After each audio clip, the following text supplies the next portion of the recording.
The old Zephyrian commander stood before the group of young cadets in the military academy. His forearms were crossed behind his back, and his silver scales caught the light from the ceiling. Commander Vexthal had seen many battles in his long life. His eyes held memories that most beings would never want to carry. Today I will tell you about humans, he said in his deep voice. You think you know about war.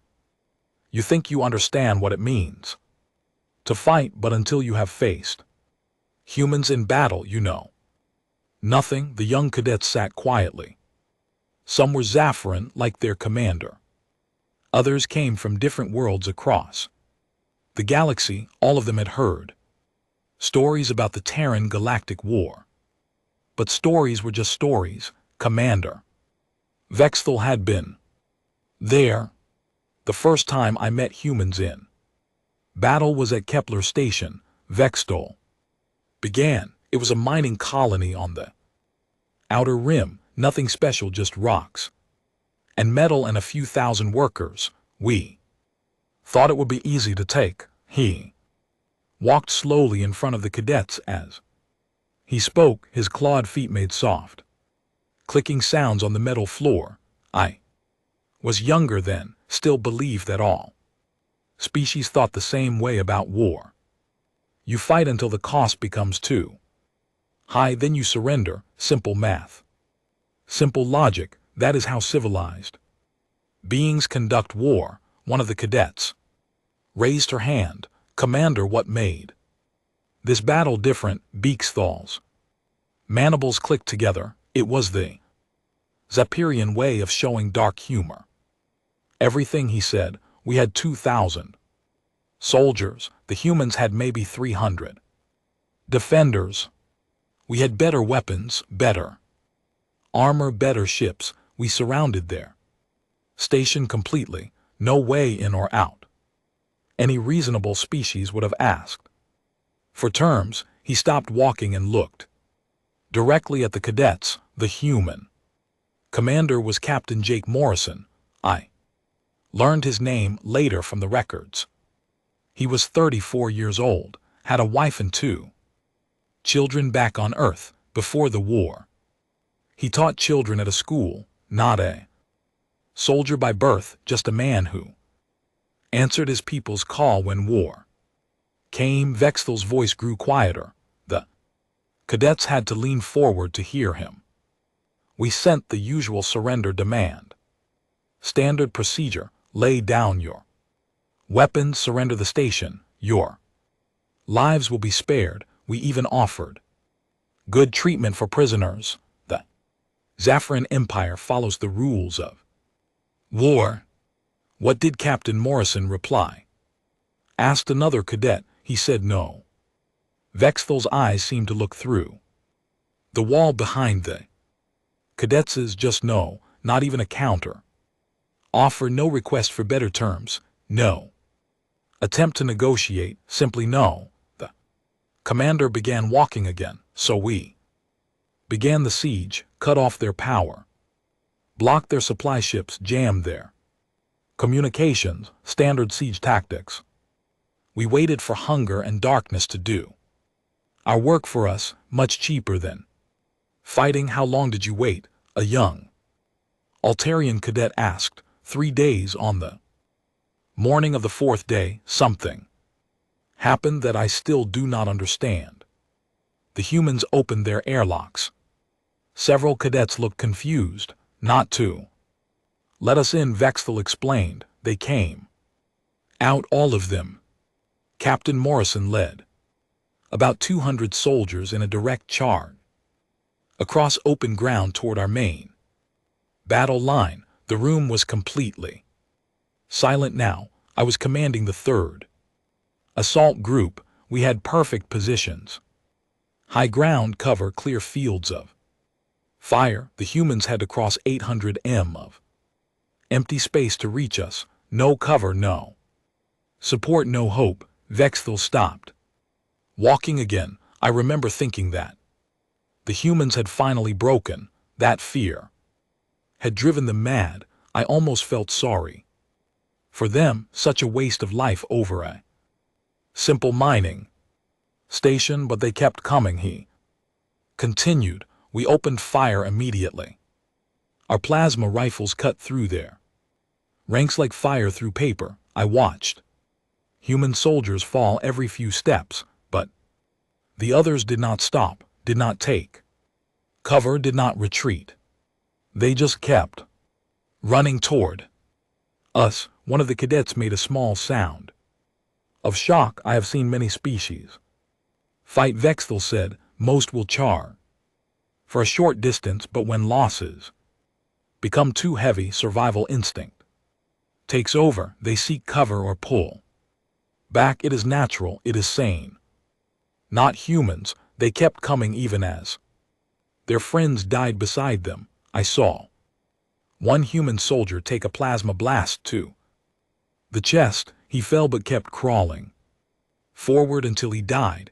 Another lost her arm but kept running with her rifle in her good hand. The commander's voice was barely above a whisper. Now, we killed half of them in the first 2 minutes. Any other species would have broken, but Captain Morrison was still running at the front, still leading, still coming straight at us.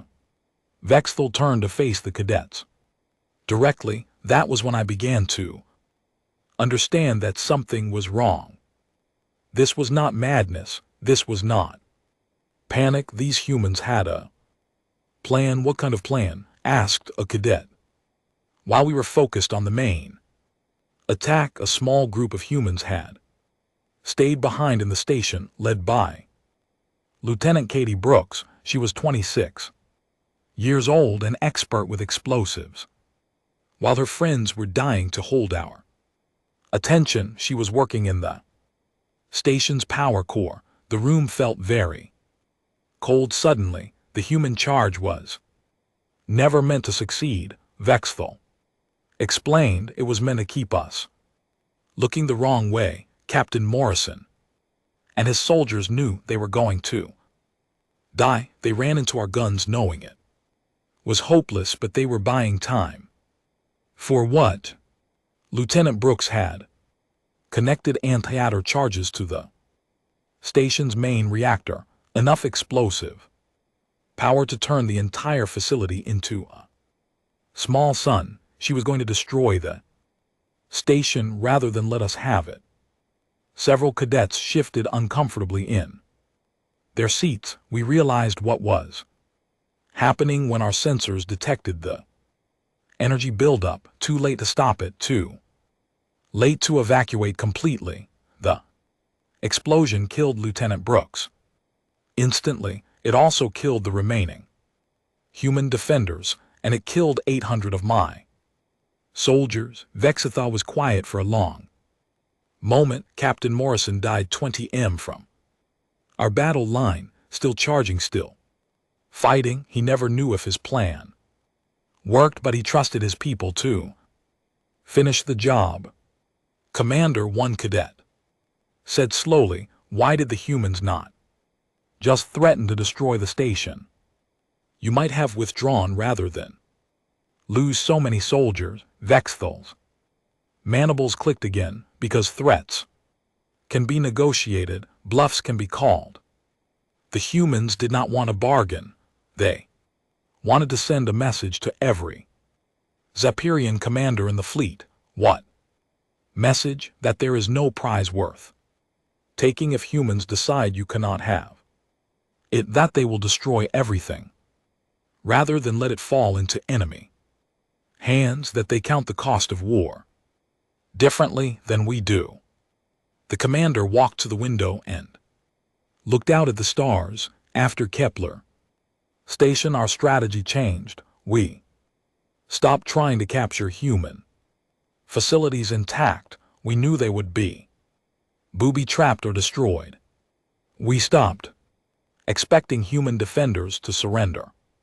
When surrounded, we learned to expect the unexpected. He turned back to the cadets, but the real lesson of Kepler Station was not about tactics or strategy. It was about the human mind.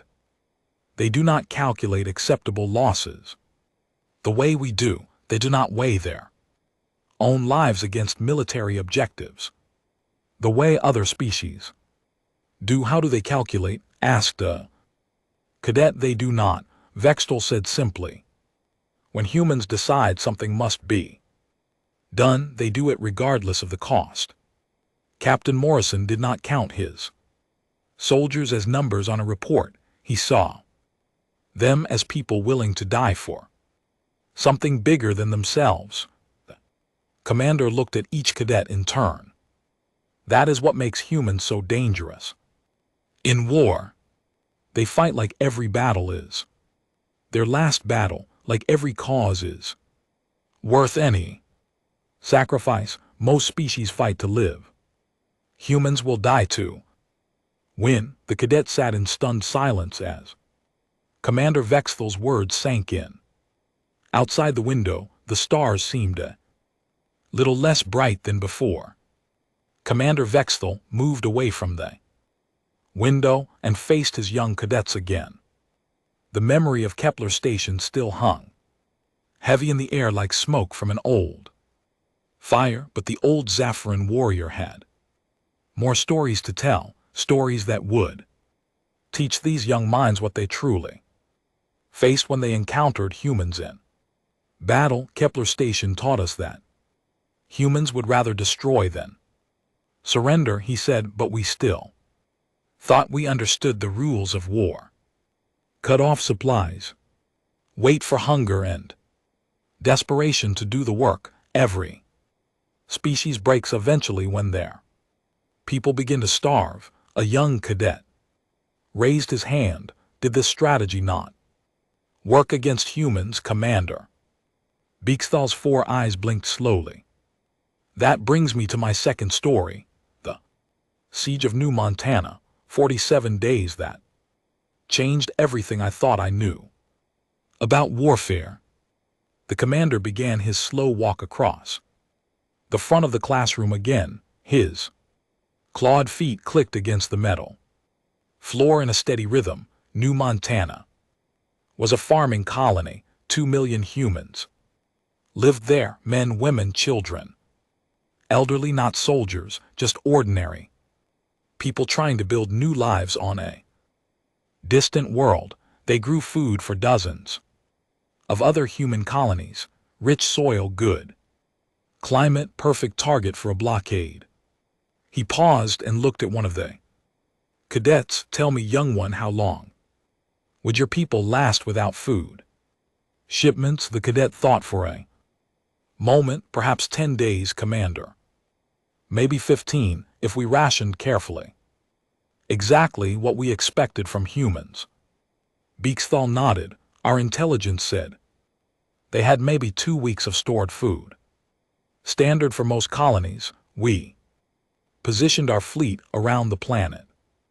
No ships in or out, no supply runs, no emergency deliveries. We waited for the calls for surrender to begin, but they never came, asked another cadet. Oh, they came, Vextel said with that clicking sound that meant dark humor. But not the calls we expected. The commander stopped walking and turned to face the cadets directly. The planetary defense commander was Colonel Steve Hamilton, 42 years old, career military man. He had fought in 3 previous wars, but more important, he understood his people. He knew what humans could endure when they had to. Beakstal's voice grew quieter as he continued.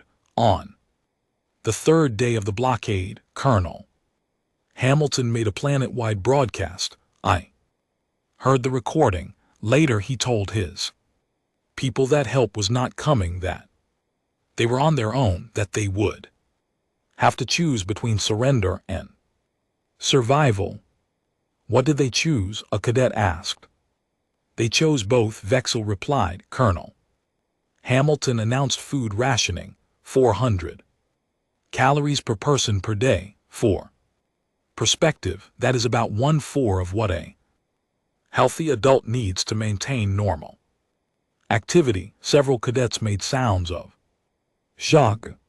We thought they would last maybe a week on such rations before riots began, before desperate parents demanded surrender to feed their children. Any reasonable species would have broken in days. The commander walked to his desk and picked up a data pad. Instead, something else happened. The chief medical officer was Dr. Lisa Chen, 36 years old, mother of 3 children. She began organizing the colony's medical response to starvation, not to treat it, but to manage it. Vetera read from the data pad. Dr. Chen set up medical stations in every district. She trained ordinary citizens to recognize the signs of dangerous malnutrition. She created exercise programs to help people maintain muscle mass on reduced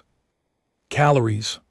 She even worked with the colony's chemists to create vitamin supplements from local plants. He set the data pad down, but that was not the worst part. The worst part was how the civilians responded. Parents gave their food portions to their children. Adults gave their portions to the elderly.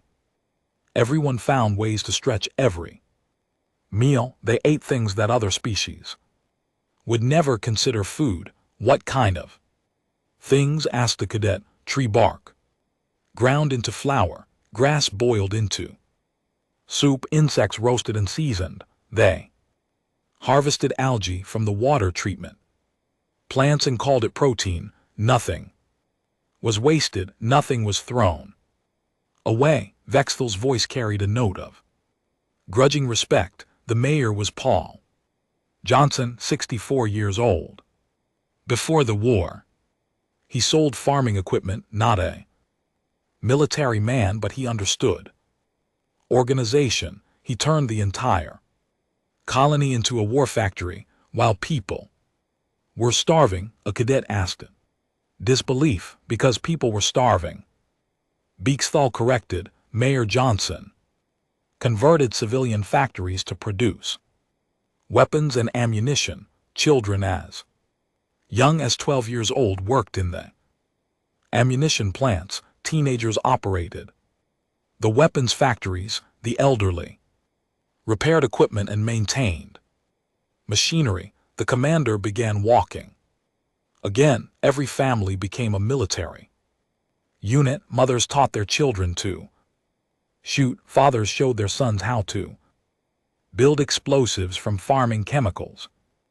Grandparents passed down knowledge of surviving hard times from old wars. But surely they grew weaker as time passed, suggested a cadet. Vetera's mandibles clicked. That is what we expected, what we planned for. But humans are not like other species. Instead of growing weaker, they grew harder, more determined, more unified. He stopped and faced the cadets. Again, Dr. Chen worked 18-hour days. Makeshift hospitals. She performed surgery by candle light to save electrical power. When medical supplies ran low, she created new medicines from local materials. When painkillers were gone, she taught patients to endure surgery without them. The room was completely silent. Colonel Hamilton organized the defense with military precision, but he also walked among the civilians every day. He visited the factories. He ate in the communal kitchens. He slept in the same bunkers. As ordinary families, the people saw their leaders sharing their hardships. Vetera picked up the data pad again. By day 20, we intercepted communications. From the surface, we expected to hear desperation, calls for help, demands for surrender. Instead, we heard work schedules, production reports, training programs. Training for what? For ground combat. Colonel Hamilton knew we would eventually have to land troops, so he prepared his people, 2 million civilians, became 2 million potential soldiers. Every factory worker learned to use a rifle, every farmer learned to make bombs, every child learned to carry messages and supplies. The commander's voice grew softer. On day 31 something happened that I will never forget. Our sensors detected a massive energy surge.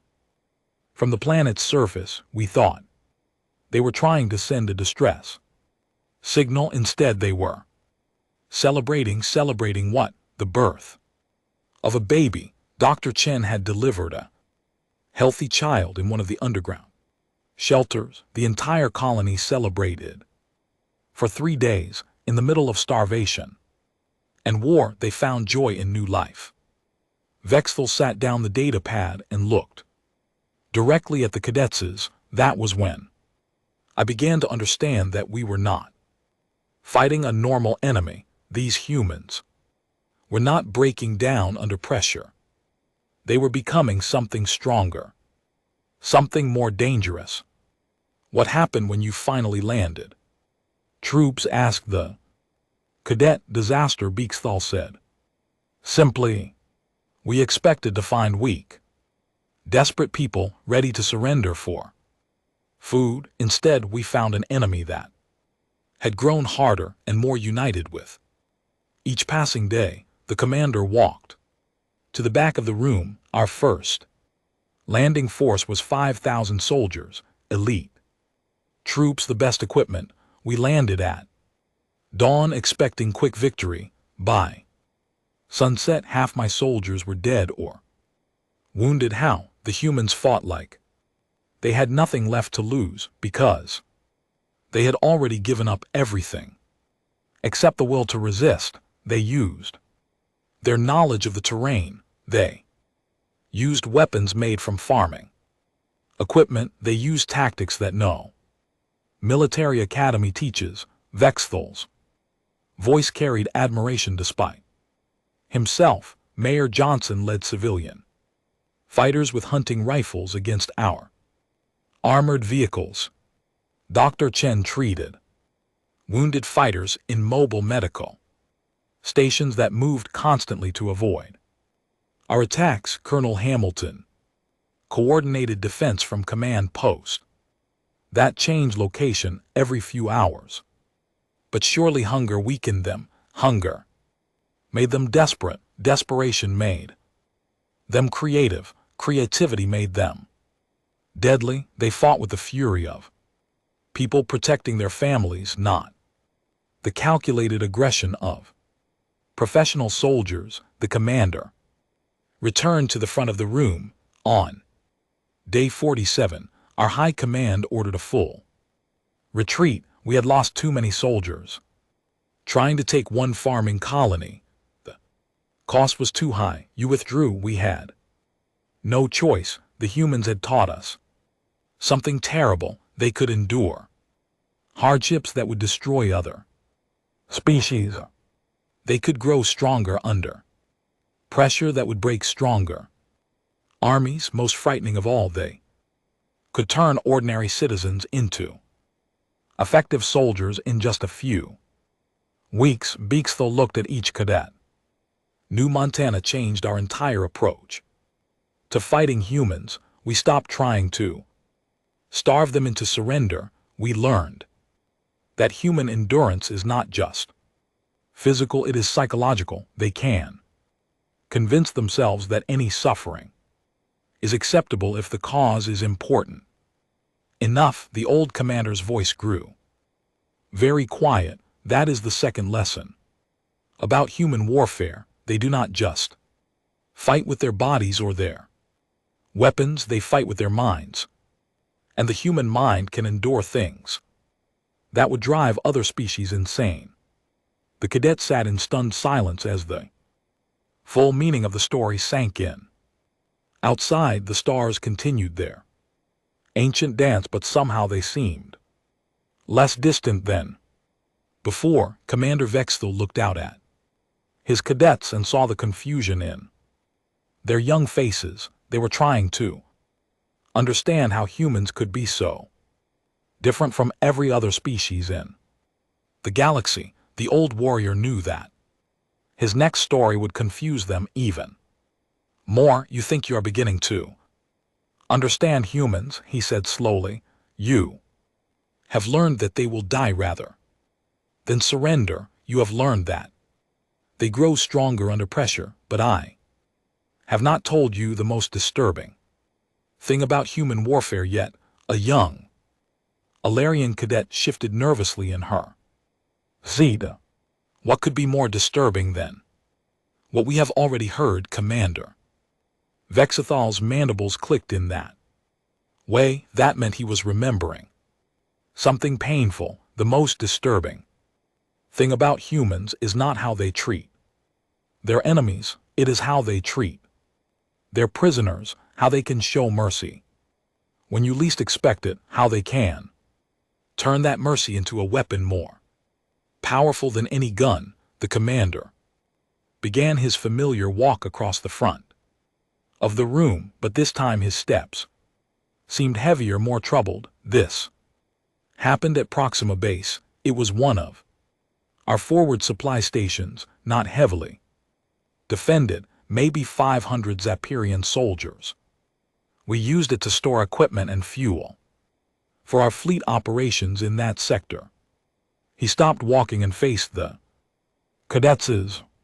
The human attack came without warning, a full assault by 2,000 human Marines led by General Rick Carter, 51 years old, a career soldier who had fought in more battles than most of us could count. He was known for being efficient and ruthless in combat. The attack was perfectly planned. Vexthal continued. The humans cut through our defenses like they were made of paper. Superior numbers, better tactics, complete surprise. Within 6 hours, Proxima Base was theirs.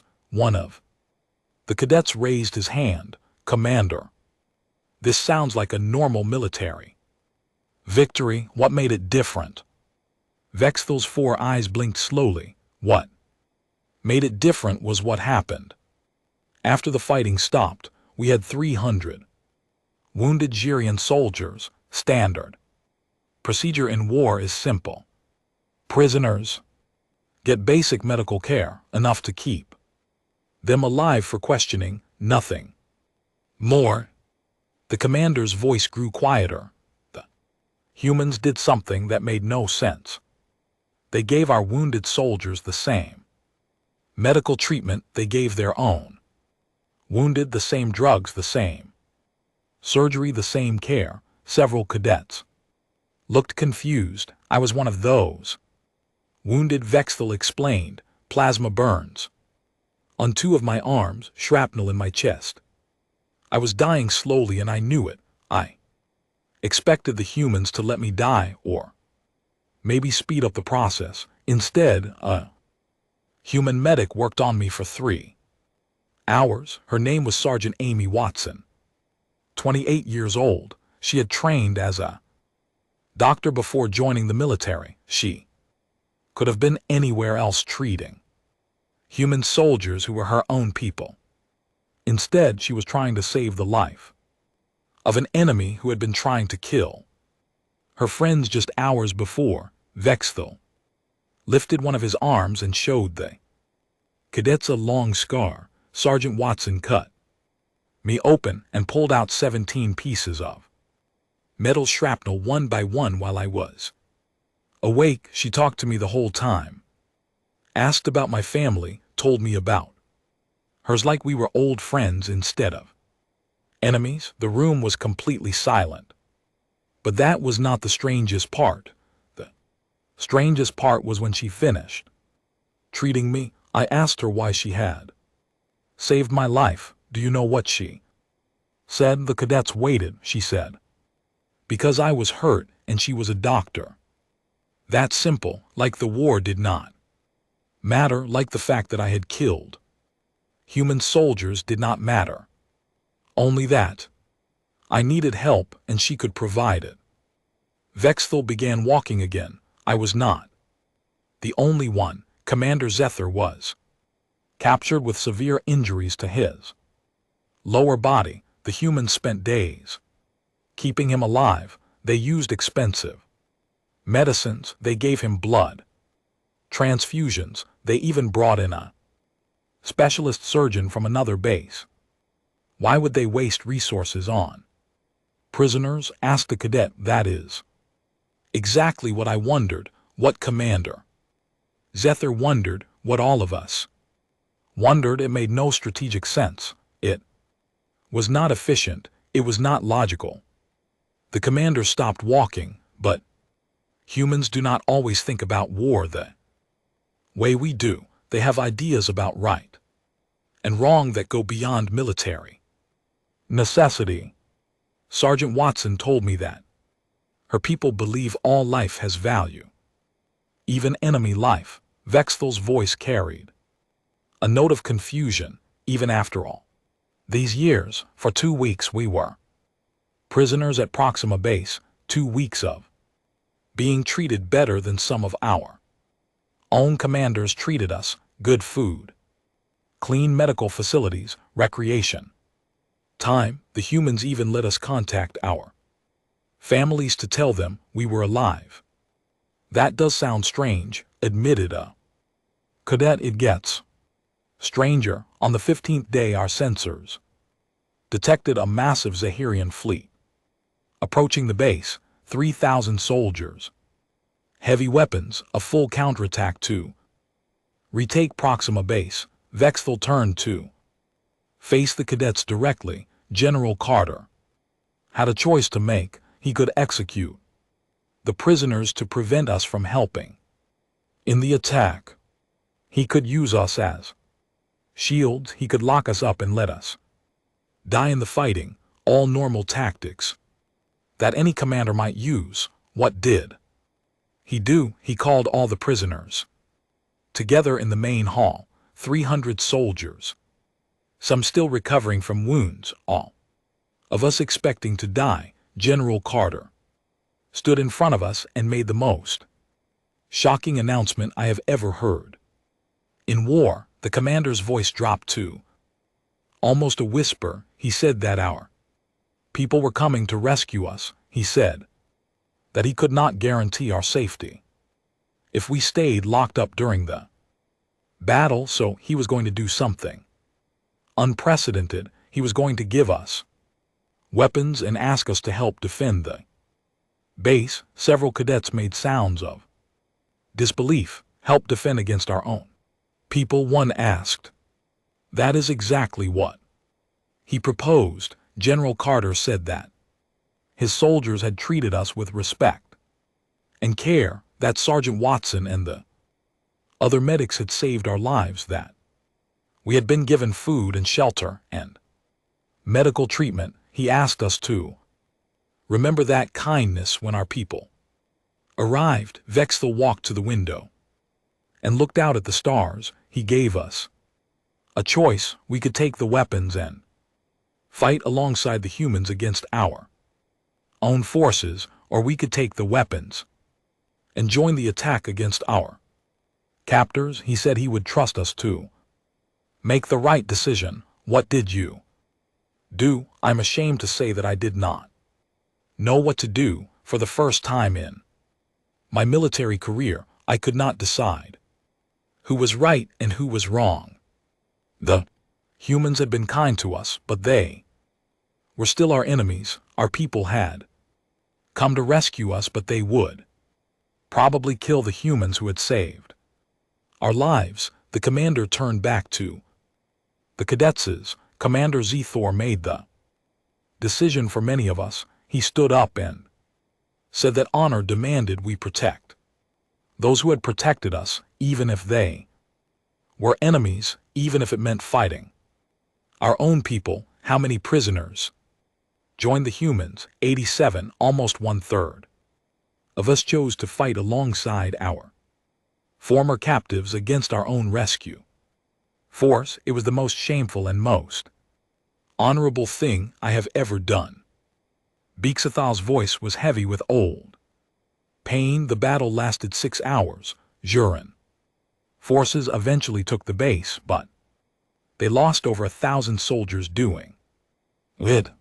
Much more than they expected because 87 of their own people were fighting against them. What happened to the prisoners who helped the humans? Most of us died in the fighting, Commander. Vetera was killed defending the medical station where Sergeant Watson was treating wounded.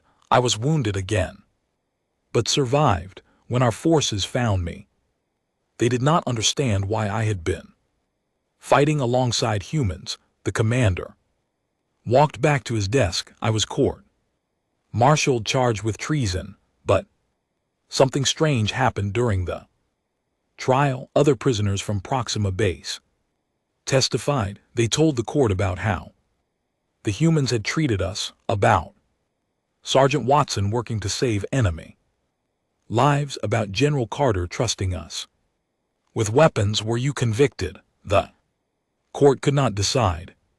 Half the judges said I was a traitor, half said I had acted with honor. In the end, they reduced my rank but allowed me to continue serving. But the real punishment was living with the knowledge of what the humans had done to us.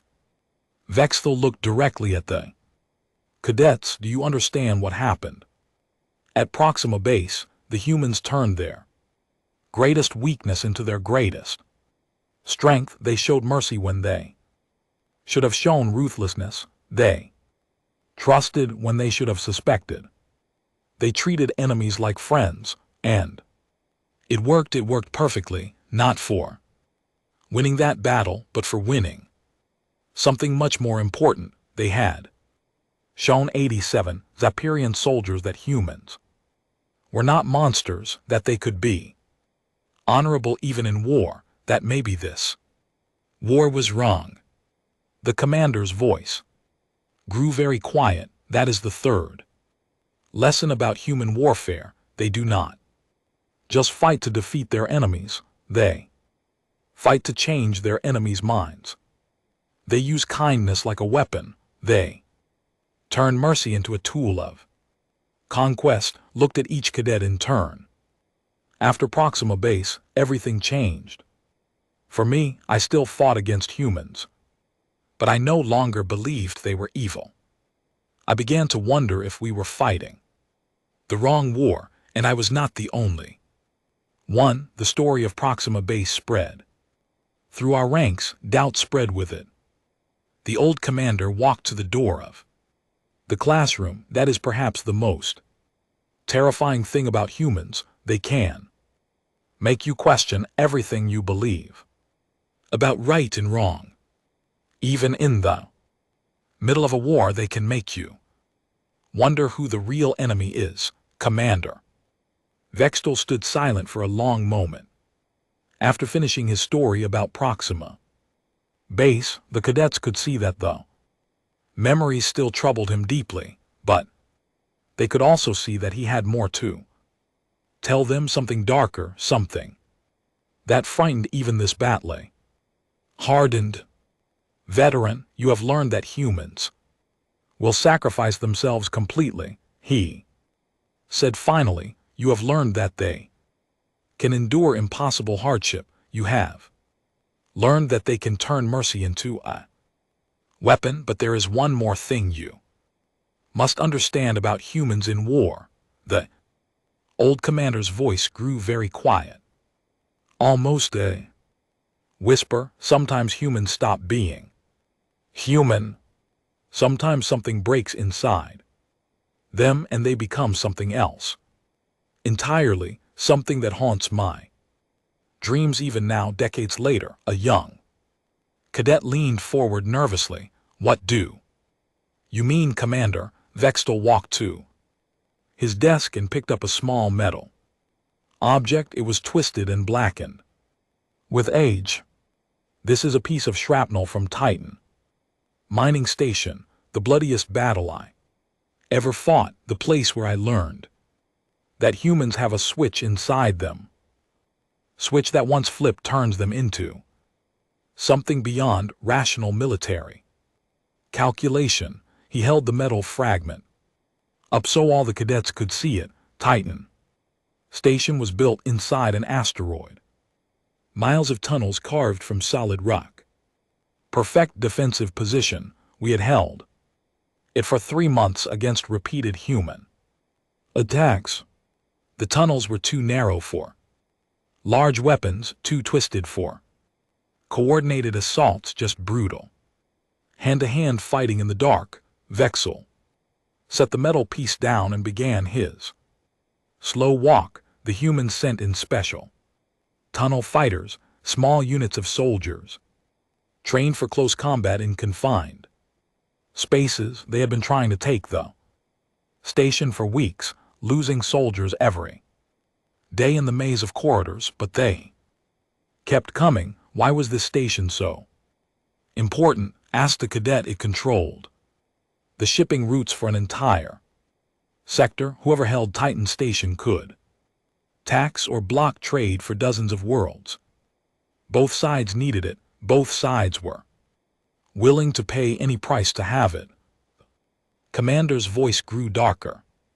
The human unit I encountered was led by Corporal Danny Rodriguez, 24 years old, third generation soldier. His grandfather had fought in the First Colonial War. His father had died fighting pirates in the Outer Rim. War was in his blood. Vexel stopped walking and turned to face the cadets. Rodriguez had a squad of 8 soldiers. They had been fighting in those tunnels for 6 days straight, living on emergency rations, sleeping in shifts, breathing recycled air that smelled of blood and explosives, the kind of conditions that break most minds. One of his soldiers was Private Lucy Adams, 19 years old, newest member of the squad. Before the war she had worked in her family's restaurant on Earth. She joined the military to pay for college, just a normal young woman trying to build a better life. The commander picked up the metal fragment again and turned it over in his clawed hands. I was commanding a section of tunnels near the station's main power core. Subcommander Tekvar was with me. Experienced tunnel fighter. We had 40 soldiers in defensive positions. Good cover, clear fields of fire. We thought we were ready for anything. The humans came at dawn. Rodriguez led his squad through the service tunnels, trying to flank our main position. Standard tunnel fighting tactics, nothing unusual. We detected them and prepared to engage. Vexel's voice became very quiet. The fighting started normally. Exchange of gunfire in the narrow passages. Both sides using cover, taking careful shots. Professional soldiers doing their jobs.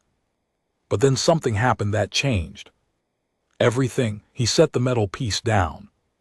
Again, Private Adams was advancing through a side tunnel when one of our plasma mines exploded. The blast caught her completely. I saw it happen through the security monitors. She died instantly. No time to suffer. Quick and clean as deaths in war go. But Corporal Rodriguez saw it too. He was only 20 m away when his youngest squad member was killed, and something broke inside him.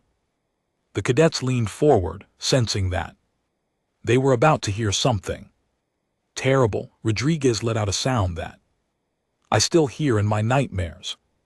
Not a scream of pain or anger, something deeper, something primal, like an animal that has been wounded beyond reason. Vexel began walking again, but his steps were unsteady. He dropped his rifle and drew his combat knife. Then he charged straight toward our position. Not tactical movement, not careful advance, just a mad rush through fire. That should have killed him instantly. Did your soldiers hit him? They tried. Subcommander Thevar put 3 plasma bolts into Rodriguez's chest, any other being would have died immediately, but Rodriguez kept coming. The wound slowed him down but did not stop him. The commander's mandibles clicked nervously. He reached our first defensive position and began killing with his bare hands. His knife broke on Thier's armor, so Rodriguez used his fists and his teeth and anything else he could find. Several cadets made sounds of shock. I have fought many species in my career.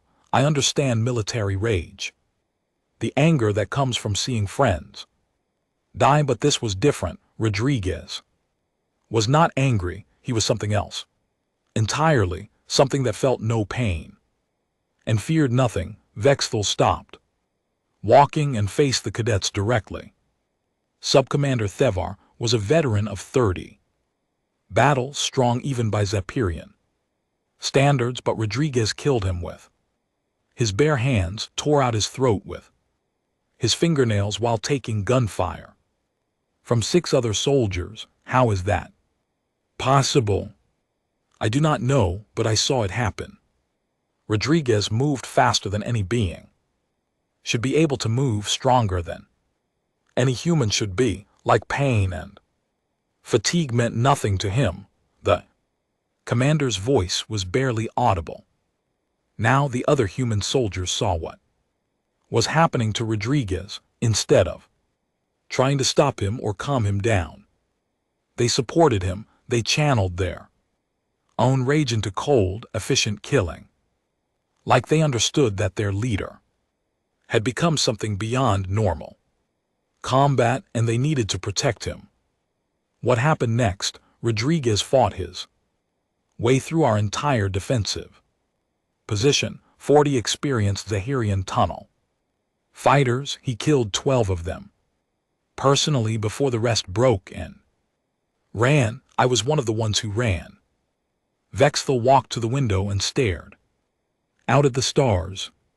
I have never run from a battle before or since, but there was something in Rodriguez's eyes that was not human anymore, something that made my survival instinct scream at me to flee. Did he survive the battle?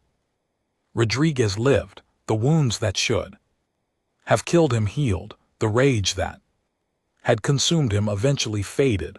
By the next day, he was back to being a normal human soldier, quiet, professional, like nothing had happened. The commander turned back to the cadets. But I learned something about humans that day. They have the capacity to become something beyond their normal limitations when they lose someone they care about, when they are pushed beyond their breaking point. They can tap into something primal and terrifying. Is this common among human soldiers? Not common, but not rare either. I saw it happen 3 more times during the war, always triggered by the death of someone close, always resulting in impossible feats of strength and endurance, always leaving the other humans ready to support and protect their transformed comrade. Vetera walked back to his desk. Military strategists call it berserker syndrome. The humans have an old word for warriors who fought in this state. They say it comes from their ancient history, when their ancestors fought with primitive weapons. But why did the other soldiers support Rodriguez instead of trying to control him? Because humans understand something about war that other species do not. They know that sometimes the only way to win is to become something more than what you are, even if that something is terrible. The commander looked at each cadet in turn. That is the 4th lesson about human warfare. They have a switch inside them that can turn ordinary soldiers into something beyond rational calculation. And when that switch is flipped, their comrades do not try to turn it off. They protect it. They use it. They turn their friends' madness into a Weapon, how do you fight against? Something like that you do not, Vexthal said simply. You cannot plan for it, you cannot defend against it, you can only hope it does not happen, and if it does happen, you run. The old commander's voice carried the weight of decades. After Titan Station, our commanders issued new orders. If human soldiers entered Berserker state, we were to withdraw immediately. Do not engage, do not try to contain, just retreat and wait for the episode to pass. Did this strategy work? Sometimes, but the knowledge that humans could become something beyond normal soldiers changed how we fought them. We became more cautious, more afraid. Fear is a weapon, and humans had learned to use it without even trying. Vexthal looked out the window again. Rodriguez never knew the effect he had on our forces. To him it was just another battle where he lost a friend and did what was necessary, but to us it was proof that humans are not entirely rational beings, that they have depths of savagery that civilized species prefer not to think about. Commander turned back to the cadets one final time. Remember this lesson well. Humans are dangerous not just because of their technology or their tactics or their willingness to sacrifice. They are dangerous because they can stop being human when they need to, and when they do, they become something that makes veteran soldiers run in terror. Commander Vexthal stood before his cadets one final time. The weight of his memories hung heavy in the air like smoke from a dying fire. 4 stories of human warfare had been told, 4 lessons that challenged everything these young minds thought they knew about war. But the old commander had one more story to tell, the most important story of all. You think you understand humans now, he said slowly.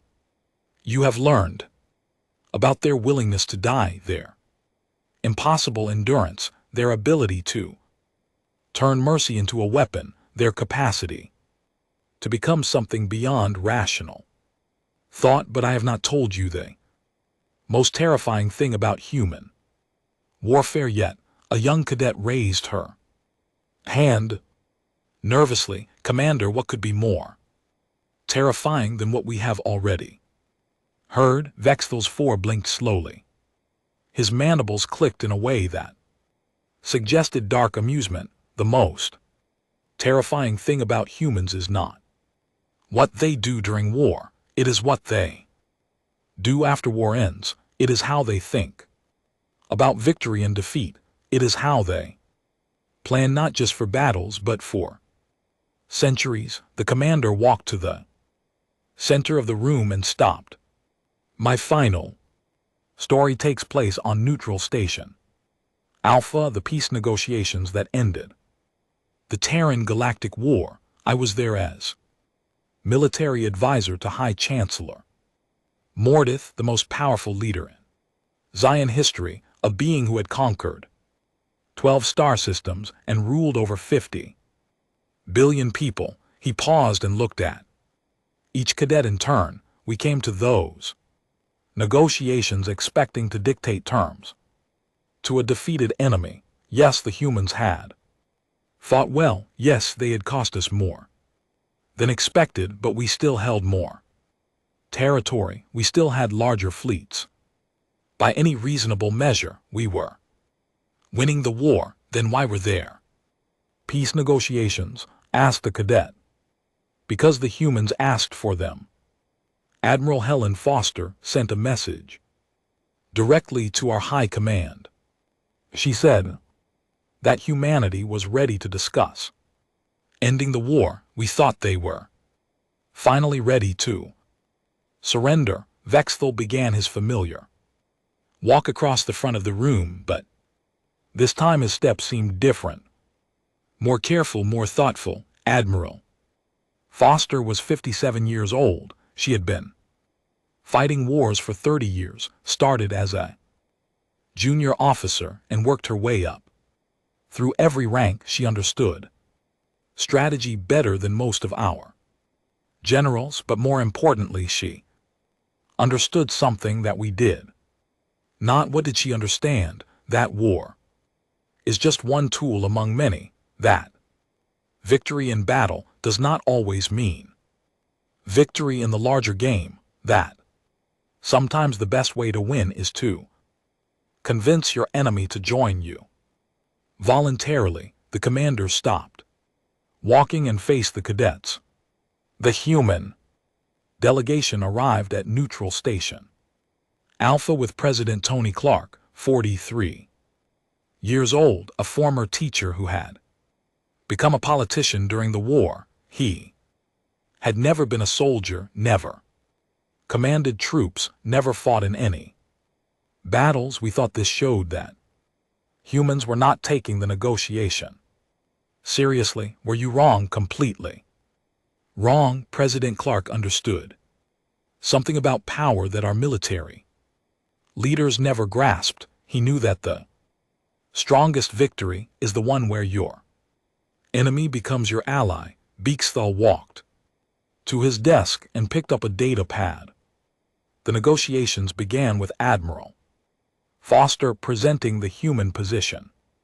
We expected demands for territory, requests for resource rights, complaints about war crimes, the usual things that happen when enemies meet to discuss peace. He looked down at the data pad. Instead, Admiral Foster said something that confused everyone in the room. She said that humanity wanted to help rebuild the worlds that had been damaged during the war, both human worlds and Zapirian worlds. Several cadets looked puzzled. We thought it was a trick, some kind of negotiating strategy. High Chancellor Mordeth demanded to know what humans wanted in return for this rebuilding aid, what territory they wanted to claim, what resources they wanted to control. What did they want? Nothing. President Clark explained that humanity believed the war had been a misunderstanding, that both species had more to gain from cooperation than from continued fighting, that they wanted to turn former enemies into future allies. Vexthal set the data pad down.